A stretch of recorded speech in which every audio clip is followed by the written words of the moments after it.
Il y a quelques heures, peut-être quelques minutes, le prophète est mort. La terrible nouvelle a secoué Médine. Cependant, il est l'heure de la prière. Bilal ibn Rabah s'avance, l'esprit lourd, le cœur meurtri, pour appeler les musulmans à la prière. Allah est le plus grand. Allah est le plus grand.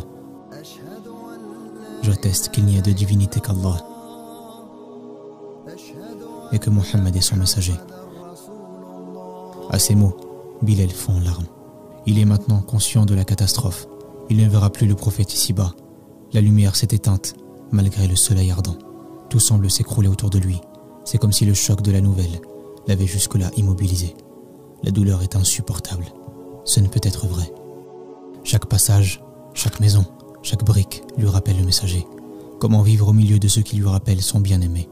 Comment respirer l'air qu'il respirait? Marcher là où il marchait? Comment rester là où il sera enterré? Sa décision est prise.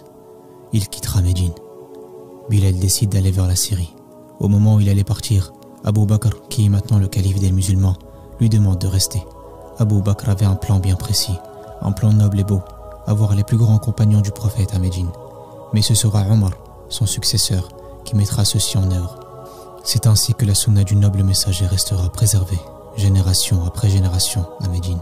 Il est résolu à l'idée de ne plus rester. Il répondra donc à Abu Bakr: « Si tu m'as rendu ma liberté afin que je te serve, alors ordonne-moi de rester. Mais si tu m'as rendu ma liberté pour Allah, seul et sans associé, alors laisse-moi partir. » Une phrase qui ne laisse aucun choix au Siddiq. Il le laisse partir. Bilal prend la route pour Damas. On ne le verra plus.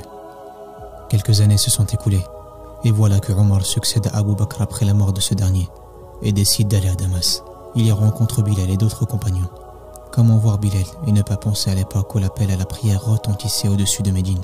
Omar demande: « Oh Bilal, repose-nous de nouveau avec l'appel à la prière, qui nous rappellera les jours heureux autour du messager d'Allah. » Bilal, pour faire plaisir aux compagnons, se lève, pour revivre ce moment avec eux.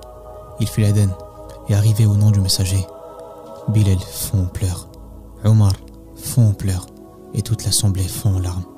L'émotion est trop forte, la douleur est atroce, le prophète est mort, et celui qui l'a envoyé est vivant, et ne meurt jamais.